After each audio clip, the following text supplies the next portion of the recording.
So, meron nga po kaming mga questions po sa experience niyo po.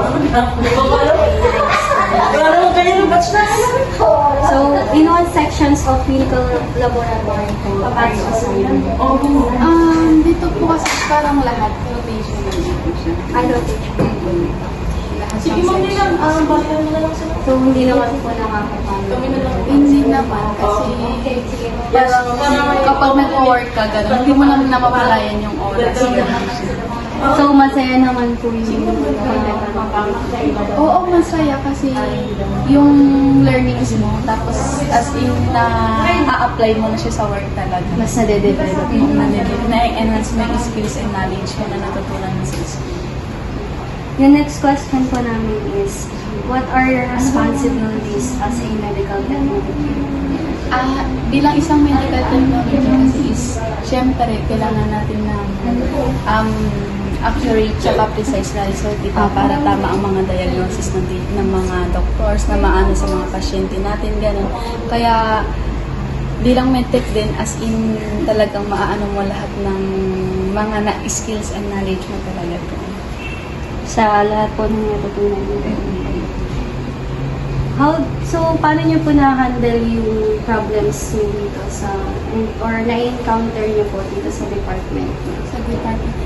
Kunyari, di ba po, may mga stat, gano'n siya. Tapos kailangan na nila. Kailangan naming, parang gano'n naman ang problema kapag sa laboratory, yung stat is kailangan mo i-release agad yung result. Diba? Dapat parang i-organize mo na lang yung ano mo na matapos mo on time yung work na yun para ma-solve mo din siya. Ganyan.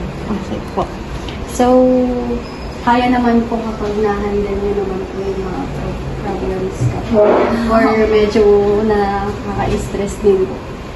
Pag ganun is, parang sa akin lang kasi first time ko, di ba? Kapag ganun yung stat is, tapos may tumatawag na ulit sa telepono, laki nakabahan na ako kasi yung pag-process mo, ganun. Sunod-sunod. Kinakabahan na ako mag-process. Kaya, pero kapag naman is, kailangan mo talaga maging mindful ka parang Bago lang po kayo. First work ko. Ilang months na po? Kaka-start ko lang na October. So, parang fresh grad, fresh master. So, parang nakaka-pressure din po na... Pressure ka talaga kasi gano'n.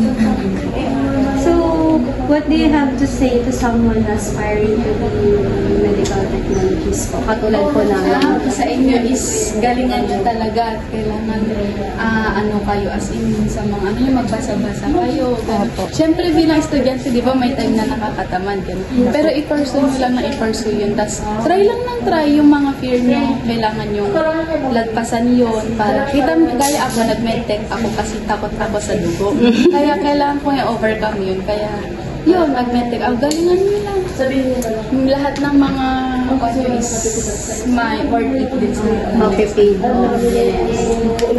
So, meron pa po kaming another question. Sa tingin niyo po, yung teamwork is importante po sa clinical lab science? Oo, lalo na pag madaming pasyente, kayo magti-teamwork, kayo magkakasama kasi dito may nagte-test na, may nagpa-process na sa hima, may mga sa urinalysis na, tapos may nagta-type na din. Ganun, kaya kailangan nyo ng teamwork sa loob ng laboratory para maayos at organize yung mga gawa nyo. Thank you po. So, are you willing to work a flexible schedule po, including nights or weekends? Oo naman, kasi sa amin din dito, may PM kami, 8 to 8 din siya. Kaya, maganda rin naman, wala din naman kaming choice kasi gano'n din naman yung bigay ng lab. Kaya, willing naman kahit ano. As long as kaya nyo pong i-handle. So, yun lang po yung question namin, ma'am. Thank you po. Ano po yung pangalan mo, ma'am? Christine Joy Rowena. 23 years old. Ma'am, pwede po namin makuha yung name and contact number niyo po. Sige, ma'am. Picturean na lang. Pwede po ba, ma'am? Sige.